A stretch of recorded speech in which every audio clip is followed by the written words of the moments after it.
Video দেখেই আমার এই রান্নাটা করতে ইচ্ছা হয়েছিল যে দুধ দিয়ে মাংস রান্না সেটা আবার কেমন হয় খেতে। তাই আমিও একদিন বানিয়ে ফেললাম এইভাবে দুধ দিয়ে মাংস রান্না করে, দেখা যাক কেমন লাগে। তো 500 গ্রাম মতো চিকেন, তার সাথে একটা টমেটো, দুটো পেঁয়াজ, কিছুটা আদা আর ওই কয়েকটা রসুনের টুকরো দিয়ে আর একটা বড় কাপের 1 কাপ মতো দুধ দিয়ে 10 মিনিট মতো এগুলোকে ঢাকা দিয়ে রেখেছিলাম। তারপরে সব কিছুই প্রায় ওই 50% মতো সিদ্ধ হয়ে গিয়েছে। এখন মাংসগুলোকে আলাদা করে তুলে রেখে বাকি পেঁয়াজ, টমেটো, আদা, রসুন সব কিছুকেই আমি পেস্ট করে নিয়েছি।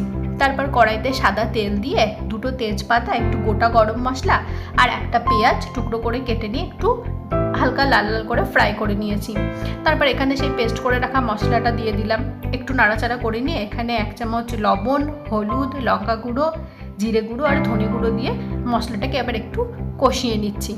মশলাটা যেই কষা হয়ে যাবে, একটু তেল ছেড়ে আসবে, তখন আমি ওই মাংসের টুকরোগুলো এখানে দিয়ে নেব। তারপর এটাকে আরও ভালো করে 5 মিনিট একটু নাড়াচাড়া করে নেব আর একটু কষিয়ে নেব। কিছুটা জল আমি গরম করে রেখেছিলাম, এখন এই জলটা এখানে অ্যাড করে দেবো।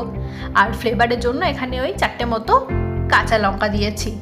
এবারে এটাকে ঢাকা দিয়ে রেখে দেবো আর একটু সিদ্ধ হওয়ার জন্য। কিছুক্ষণ পরে ঢাকা খুলে নিয়ে এখানে ওই 1 চামচ মতো গরম মশলা আর গোলমরিচ গুঁড়ো দিয়ে নিয়েছি। দেওয়ার পরে ওই 1 মিনিট মতো হাই ফ্লেমে একটু নাড়াচাড়া করে নিয়েছি। খেতেও কিন্তু অসাধারণ হয়েছিল, রুটি বা পরোটার সাথে খেতে কিন্তু খুবই ভালো লাগবে এই ডিশটা।